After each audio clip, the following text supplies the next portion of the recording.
I mean, you smoked one of the most influential people to walk the face of this earth. I think people are still going to try to get after you behind bars, but let's see what's going on. Tupac murder suspect Keefe D has reportedly been having a rough time behind bars, according to Reggie Wright Jr.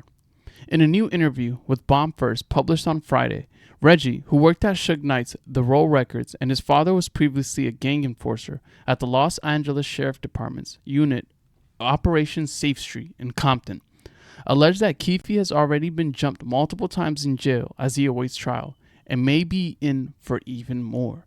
Now, just for those who don't know, we can preface this by saying Keefe D was rumored for years to be the gunman to take the life of Tupac. Now, heard he done got whooped on about 3 times already in there, and I got that confirmed for a very, very good source, he said. But nothing major, just, kick, stomped, hit, nothing like he gonna get when those dudes in the pen find out he was saying they was soft. Yeah, that audio's still out there. You better call Vlad and try to get it pulled down. Now, we're gonna play a bit of the clip here. Heard you got whooped on about 3 times already in there. And I got that confirmed from a very, very good source. But nothing major, just, kicked, stomped, hit. Nothing like he's going to get when those dudes in the pen find out how he was saying that they soft. Yeah, that audio's still out there. You better call Vlad and try to get it pulled down. Oh man. Keefe D, real name Dwayne Davis, has pleaded not guilty to the murder of rap legend who was shot to death in Las Vegas in September 96 following a Mike Tyson fight. He appeared in court on November 7th alongside his public defender attorneys and will remain jailed until the trial, which has officially been set for June 3rd, 2024. Charles Cano and Robert Arroyo, Keefe D's attorney, have stated they intend to seek bail for their client ahead of trial, but declined to comment further on the case when asked outside court. Though Nevada is a capital punishment state, prosecutors will not be seeking the death penalty for Keefe D if convicted. Keefe D, who is now 60 and claims to have been diagnosed with cancer, is the only person to ever be charged with the murder of Tupac after he was arrested in September.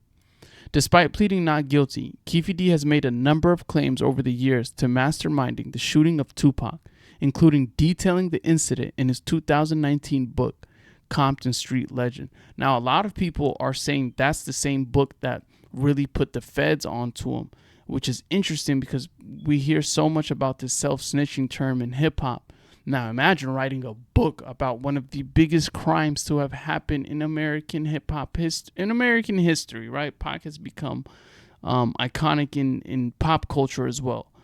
Imagine writing a book about it. Forget putting it in a song and trying to kind of cloak your words and hide them in cool melodies and stuff. How about just putting it flat out in a book? That's crazy. Nevada prosecutors claim that Pac was involved in a casino brawl with known Southside Crip gang member Orlando Anderson, who is the nephew of Keefe D.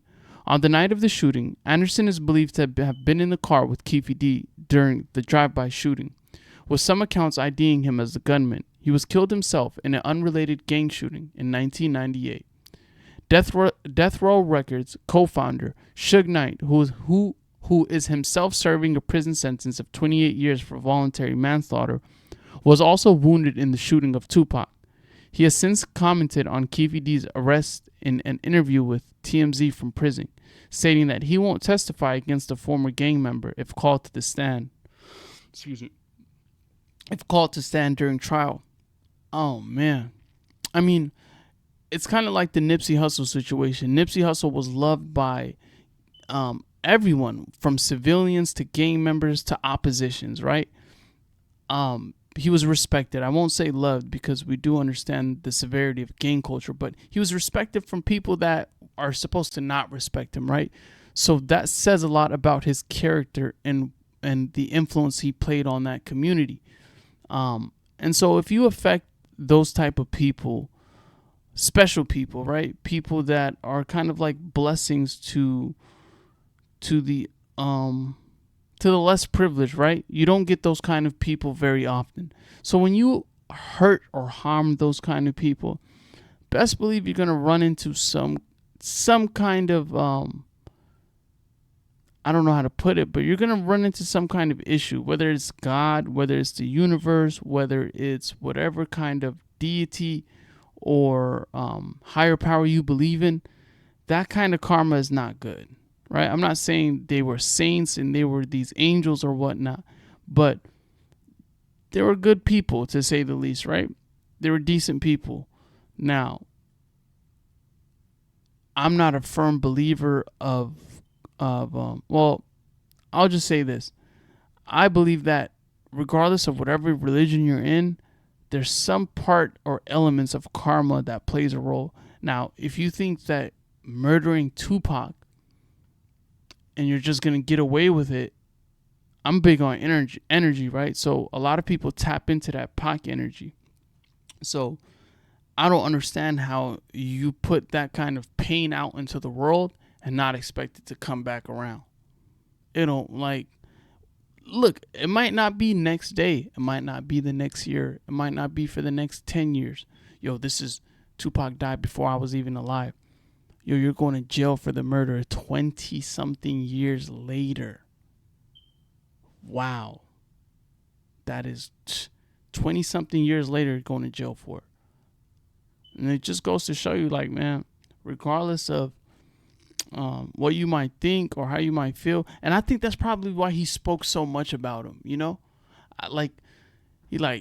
his guilty conscience, right? I feel like it probably came at him very, very hard. Because why would you write a book detailed about one of the biggest cold cases in the world?